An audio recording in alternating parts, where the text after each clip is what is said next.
안녕하세요. 틈틈이와 알아보는 미국 주식 틈틈입니다. 오늘은 달러트리, 티커는 DLTR, 이 기업 하나만 제대로 파헤쳐 보겠습니다. 바로 며칠 전이었죠. 12월 3일에 시장 예상을 뛰어넘는 3분기 실적을 발표했어요. 그러면서 주가가 하루 만에 7% 넘게 확 올랐죠? 네, 맞습니다.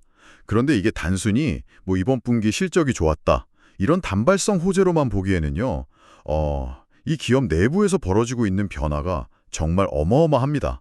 거의 10년 동안 회사를 짓누르던 아주 거대한 족쇄를 끊어내고 아예 다른 회사로 DNA를 바꾸는 수준이거든요. 바로 그 지점 때문에 오늘 저희가 DLTR을 가져온 거죠. 단순 실적 분석이 아니라 이 기업의 근본적인 체질 개선이 과연 성공할 수 있을까? 그 변화의 핵심을 좀 파헤쳐 보려고 합니다. 제가 보니까 핵심은 딱 두 가지더라고요. 골칫덩어리였던 패밀리 달러랑 헤어진 거, 그리고 1달러의 저주를 깬 새로운 가격 전략, 이거죠. 정확합니다. 이 두 가지 변화가 서로 막 맞물리면서 시너지를 내고 있는데 오늘 그 속을 한번 깊숙이 들여다보겠습니다. 좋습니다. 그럼 첫 번째, 가장 드라마틱한 변화부터 시작해보죠. 바로 패밀리 달러 매각입니다. 제가 자료 보고 정말 깜짝 놀랐는데 2015년에 거의 90억 달러, 우리 돈으로 거의 10조 원에 사왔던 회사를요, 올해 10억 달러, 그러니까 1조 원에 팔았더라고요. 아니 잠깐만요. 이건 누가 봐도 80억 달러짜리 완전 대실패 아닌가요? 이걸 어떻게 긍정적으로 볼 수가 있는 거죠? 숫자만 보면 명백한 실패고요. 끔찍한 투자 결정이었습니다. 그건 인정해야죠. 당시에도 월가에서 달러제너럴이랑 엄청 치열하게 인수 경쟁까지 벌이면서 비싸게 사왔는데 결국 결과가 너무 안 좋았으니까요. 하지만 지금 시장이 이 매각을 주가에는 호재다, 이렇게 평가하는 이유는 이 거래가 미래를 위한 고통스러운 절단이었기 때문입니다. 지난 10년 동안 패밀리 달러는 DLTR의 성장을 그냥 갉아먹는 거의 암적인 존재였어요. 암적인 존재라니 표현이 굉장히 강하네요. 80억 달러 손실을 감수하면서까지 잘라내야만 했던 근본적인 문제가 대체 뭐였을까요? 어떻게든 살려볼 순 없었나요? 그게 거의 불가능에 가까웠습니다. 왜냐하면요, 두 회사는 이름만 비슷했지 본질적으로는 완전 물과 기름 같은 비즈니스 모델이었거든요. 우리가 아는 달러트리는 일종의 보물찾기, 트레저 헌트 같은 공간이에요. 할로윈 장식품이나 특이한 문구류, 계절 상품처럼 꼭 필요하진 않지만 소소한 재미를 주는 비소비재가 중심이죠. 이런 것도 이 가격에 파네? 하면서 예상치 못한 소비를 하게 만드는 곳입니다. 아, 그 느낌 뭔지 딱 알아요. 저도 그래서 가끔 들르거든요. 꼭 살 게 없어도 그냥 구경하다 보면 장바구니에 뭐가 막 담겨 있잖아요. 특히 파티용품 같은 건 정말 가성비 좋고요. 바로 그겁니다. 반면에 패밀리 달러는 거기는 철저히 저소득층을 타겟으로 하는 생필품 가게입니다. 식료품, 세제, 휴지 같은 저마진 소비재를 팔죠. 여기서는 보물찾기의 재미가 아니라 그냥 당장 오늘 저녁 거리를 해결하고 월마트까지 갈 시간과 돈을 아끼려는 목적성 구매가 일어나는 곳이에요. 이건 달러제너럴이나 월마트랑 직접 경쟁해야 하는 훨씬 더 박하고 힘든 시장입니다. 그렇군요. 아, 쉽게 말해서 한쪽은 재미를 파는 가게, 다른 한쪽은 생존을 위한 가게였네요. 와, 이건 물류부터 마케팅까지 완전히 다르게 접근해야 했겠어요. 정확합니다. 시너지는커녕 서로 발목만 접은 거죠. 달러트리의 높은 마진율로 번 돈이 계속해서 수익성 낮은 패밀리 달러 손실 메꾸는데 다 쓰였습니다. 경영진의 시간, 자본, 모든 관심이 패밀리 달러 살리기에 쏠리면서 정작 본업인 달러트리 브랜드의 혁신은 계속 늦어졌죠. 이걸 이번에 CEO 마이크 크리든이 과감하게 잘라낸 겁니다.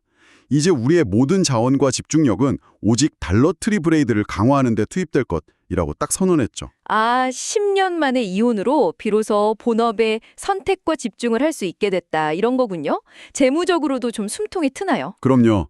매각대금 10억 달러가 들어오는 것 외에도 이 손실 처리 때문에 약 4억 2,500만 달러, 우리 돈으로 한 5,500억 원에 달하는 세금 혜택을 받게 됩니다. 재무제표가 훨씬 깨끗해지고 건전해지는 거죠. 이 실탄을 바탕으로 최근에 15억 달러 규모의 자사주 매입 계획도 발표하면서 주주들한테 강한 자신감을 보여주고 있고요. 알겠습니다. 이제 패밀리 달러라는 무거운 짐을 벗어던진 건 이해가 됐습니다. 그럼 이제 그 에너지로 본업인 달러트리를 어떻게 바꾸고 있는지가 중요할 텐데요. 그게 바로 두 번째 변화, 멀티프라이스 전략인 거죠. 요즘 매장에 가보면 1달러 25센트짜리만 있는 게 아니라 3달러, 5달러, 심지어 7달러짜리 상품도 보이더라고요. 맞습니다. 이게 바로 달러트리 3.0이라고 불리는 핵심 전략입니다. 수십 년간 고수해온 모든 상품 1달러, 최근엔 1.25달러였죠. 이 금기를 스스로 깨버린 겁니다. 처음에는 브랜드 정체성을 해치는 위험한 도박이다, 이런 우려가 많았는데 결과는 숫자로 증명되고 있습니다. 숫자로 증명된다니요? 구체적으로 어떤 성과가 있었나요? 이번 3분기 실적이 아주 흥미롭습니다. 동일 매장 매출이 4.2% 성장했거든요. 그런데 이 속을 자세히 들여다보면요, 매장을 방문한 고객 수, 그러니까 트래픽은 오히려 0.3% 소폭 감소했습니다. 잠깐만요. 손님은 줄었는데 매출이 늘었다고요? 그게 어떻게 가능하죠? 바로 고객 한 명이 매장에서 쓴 돈, 즉 평균 객단가가 무려 4.5%나 급증했기 때문입니다. 손님 수는 약간 줄었지만 일단 매장에 들어온 손님들이 지갑을 훨씬 더 활짝 열었다는 뜻이죠. 1.25달러짜리 상품 10개 사던 손님이 이제는 5달러짜리 대용량 세제나 3달러짜리 고품질 장난감을 하나씩 더 담으면서 객단가가 폭발적으로 늘어난 겁니다. 아하, 오는 손님 수를 늘리는 것보다 온 손님이 더 많이 쓰게 만드는 전략, 이게 제대로 먹혔다는 거네요. 굉장히 영리한데요? 그렇죠. 이 전략의 장점은 크게 두 가지입니다.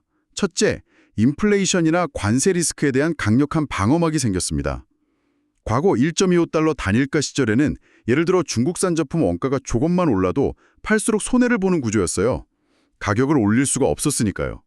하지만 이제는 3달러, 5달러 가격대를 활용해서 원가 상승분을 유연하게 전가하면서 마진을 지킬 수 있게 됐습니다. 와, 예전에는 진짜 속수무책으로 당해야 했다면 이제는 대응할 무기가 생긴 셈이군요. 네. 그리고 두 번째 장점은 상품 카테고리의 퀀텀 점프입니다. 1.25달러로는 도저히 팔 수 없었던 상품들을 이제 들여올 수 있게 된 거죠.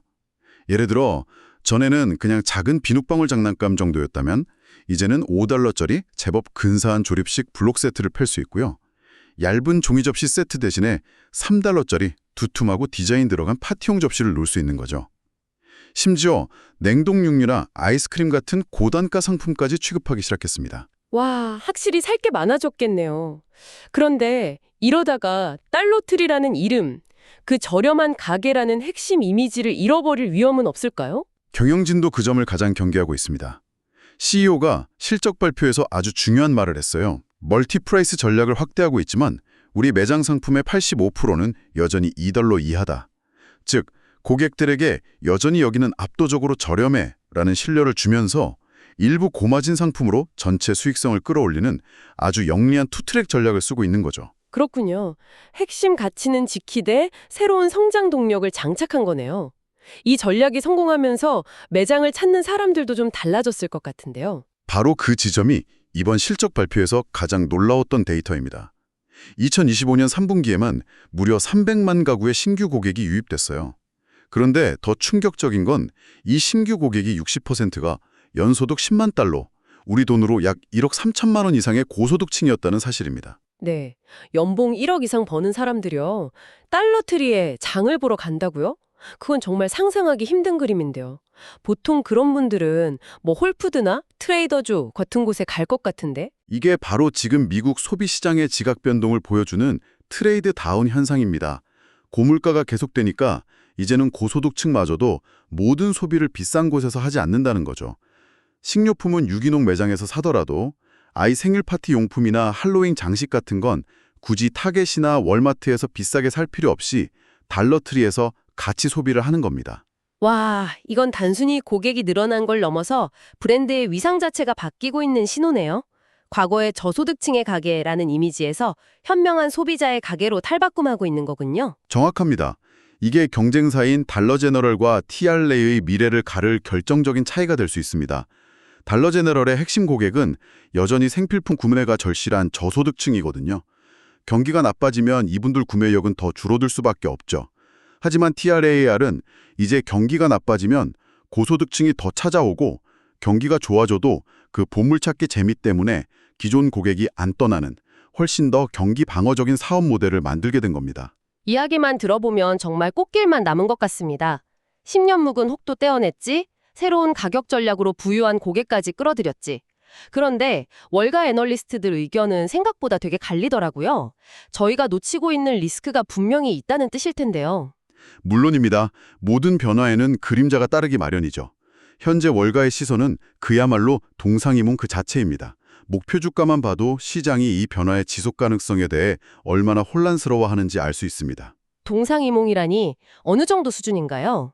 예를 들어 텔시 어드바이저리 그룹 같은 강세론자들은 멀티프라이스 전략의 성공을 높이 평가하면서 목표 주가 130달러에 매수 의견을 냈습니다. 반면에 곤드만삭스는 바로 얼마 전에 매도 등급으로 내리면서 목표 주가를 103달러까지 낮췄어요. 매수와 매도라니 정말 극과 극이네요. 골드만삭스처럼 비관적으로 보는 쪽의 논리는 뭔가요? 가격 인상이 이제 한계에 부딪혔다. 그리고 앞으로는 저렴한 가게라는 이미지가 희석되면서 소비자 저항이 커질 거다 이렇게 우려하는 거죠. 전체 애널리스트들 목표 주가 범위를 보면 최저 70달러에서 최고 140달러까지 무려 2배나 차이가 나요. 이건 시장이 DLTR의 변신이 지속 가능한 성공이 될지 반짝 효과에 그칠지 아직 전혀 확신하지 못하고 있다는 명백한 증거입니다. 그렇군요. 그럼 투자자 입장에서 가장 예의주시해야 할 핵심 리스크는 구체적으로 어떤 것들이 있을까요? 저는 3가지를 꼽고 싶습니다. 첫 번째이자 가장 통제 불가능한 외부 위협은 바로 관세 폭탄입니다.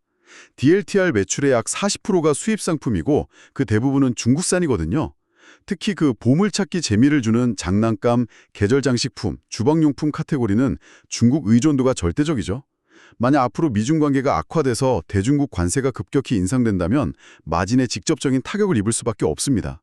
근데 회사 측에서는 멀티프라이스 전략으로 방어할 수 있다고 자신하던데요? 이론적으로는 가격을 올려서 방어할 수 있겠죠. 하지만 관세가 막 25%씩 붙는 상황이 오면 5달러짜리 상품을 6달러 25센트에 팔아야 한다는 계산이 나옵니다. 이래도 소비자들이 여전히 DLTR을 가성비 매장으로 봐줄지는 그건 아무도 장담할 수 없는 매우 큰 불확실성이죠. 알겠습니다.